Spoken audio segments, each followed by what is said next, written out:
네, 안녕하세요. 2021년 중소기업 기술개발 지원사업 비대면 설명회 사회를 맡은 저는 박선영입니다. 네, 이번 비대면 설명회는 총 5편으로 제1편에서는 2021년 주요 정책 방향에 대해서 알려드릴 예정이고요.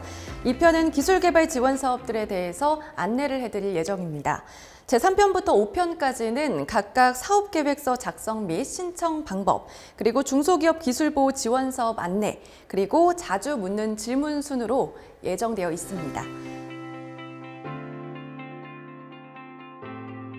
먼저 제1편인 2021년 주요 정책 방향에 대해서 중기부 기술개발 지원 사업 담당자분들 모셔봤는데요.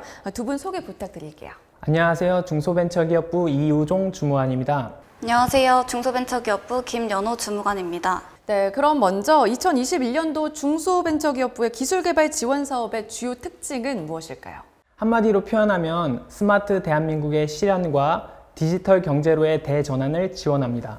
이를 위해 중소벤처기업부는 21년 역대 최대 규모인 1조 7,229억 원을 지원할 예정입니다. 2020년과 비교하여 2,395억 원이 증가하였습니다. 네, 역대 최대 규모로 지원하는 만큼 중소기업분들이 기술 개발에 더 많은 힘을 실으실 것 같습니다. 제가 공고문을 봤는데 정말 기술 개발 사업에 A to Z라고 할 정도로 정말 많이 있더라고요. 그러다 보니까 저처럼 이런 초보자가 내게 맞는 지원 사업을 선택하기는 조금 어려움이 있겠다, 그런 생각도 들었습니다. 영상을 보시는 기업들이 중소기업 기술 개발 사업을 쉽게 이해하고 또 쉽게 알아들을 수 있도록 설명 부탁드릴게요. 네, 중소기업 기술개발 지원 사업은 크게 3가지 유형으로 나뉩니다. 첫째, 중소기업이 단독으로 기술개발을 수행하는 기업 주도형 R&D가 있고, 둘째, 중소기업이 다른 기업이나 연구기관과 협력하여 기술개발을 수행하는 협력형 R&D가 있습니다.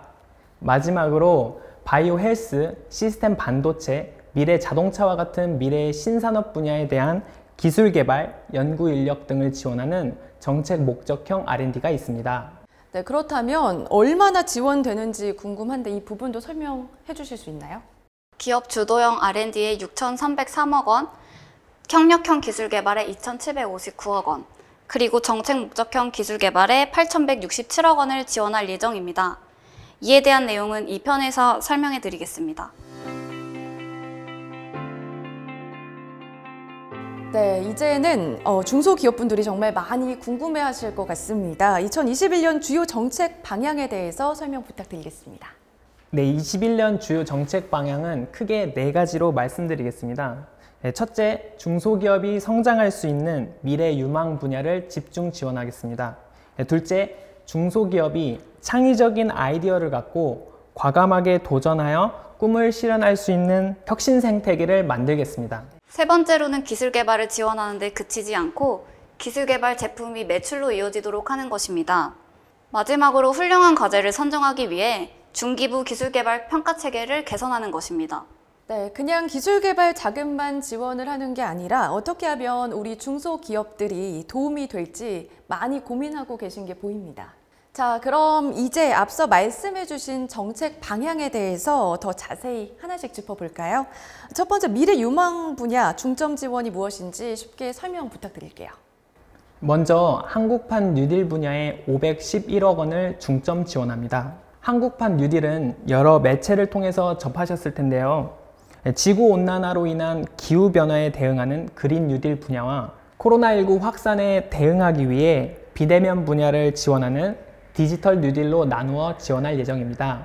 특히 중소기업이 중심이 되는 녹색산업 생태계를 조성하고자 탄소저감, 신재생 에너지 등 녹색 기술을 보유한 그린벤처 기업 100개사를 발굴해서 R&D와 사업화를 동시에 지원하는 기업당 3년간 최대 30억 원을 중점 지원할 예정입니다. 더불어 소재 부품 장비 분야에 대해서도 강소기업 100 전용 R&D 사업 등을 신설하고 2020년에 성장 동력이 지속될 수 있도록 1,953억 원을 지원합니다. 중소기업이 미래에 성장 가능한 유망 분야인 3대 신산업 분야라고 하죠. 시스템 반도체, 바이오 헬스, 미래차 분야와 스마트 대한민국을 위해 제조혁신 기술 분야에 총 3,098억 원을 지원할 예정입니다. 네, 빅3 한국판 뉴딜, 소부장까지 최근 이슈라고 할까요? 미래 한국의 성장 동력이라 할 수 있는 부분들까지 빠짐없이 지원을 해주시네요. 네, 그렇다면 두 번째 정책 방향인 모험과 도전을 촉진하는 생태계에 대해서 설명해 주시죠. 블록체인 기술을 활용한 프로토콜 경제 기반의 상생형 기술 개발과 사회 문제 해결형 기술 개발을 새롭게 지원합니다. 민간 시장에서 투자한 기업에 대해 정부가 매칭 투자를 통해 지원하는 투자용 기술 개발, 기업이 자체 자금으로 먼저 기술 개발을 수행하고 우수한 성과를 보이면 기술 개발 자금과 인센티브를 제공하는 후불형 R&D 지원을 확대합니다. 아울러 여러 기업의 과제를 묶어서 하나의 대형 과제로 지원하는 컨소시엄 방식과 하나의 기업이 여러 과제를 연계해서 지원받는 방식을 새롭게 도입해서 중소기업이 모험에 도전할 수 있는 환경을 만들어 드리겠습니다. 네, 중소기업이 정말 끊임없이 혁신하고 또 도전할 수 있는 다양한 지원 체계를 마련해 주셨네요. 그런데 이 기술 개발에는 성공했지만 이 제품 판매 어려움을 겪고 있는 중소기업에 대한 지원은 없을까요? 바로 중소벤처기업부의 세 번째 주요 정책 방향에 있습니다. 네, 중소기업이 기술 개발을 통해 새로운 제품을 만들어도 시장에서 판매로 이어지지 않는 경우가 있습니다. 이때 공공조달을 통해서 신제품이 초기에 시장 진출이 가능하도록 지원할 계획입니다. 또한 R&D 수행기업에 3년간 3.5조 원 규모의 사업화 자금을 낮은 금리로 지원하고 1,300억 원 규모의 민간 투자도 연계합니다. 기술 개발을 완료하긴 했지만 자금이나 경험이 부족해서 사업화가 어려운 그런 기업들을 지원해주는 제도군요. 네, 마지막 이 네 번째 정책 방향에 대해서 설명해 주시죠. 마지막으로는 더 좋은 과제와 기업을 선정하기 위해 평가 체계를 개선하고자 합니다. 평가의 공정성과 전문성을 높이기 위해 평가 결과에 대한 공개 범위를 확대하고 대도전 평가를 도입하는 등 평가 체계를 개선하고자 합니다.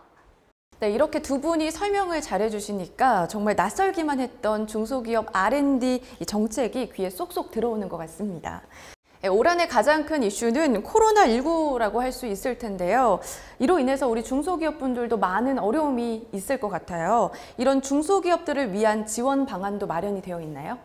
장기간 지속되고 있는 코로나19 피해로 인해서 중소기업이 기술 개발을 포기하지 않도록 중소기업 R&D의 민간 부담금 그리고 현금 부담금의 비중을 낮추고 기술료의 납부 기한을 최대 2년까지 연장했습니다.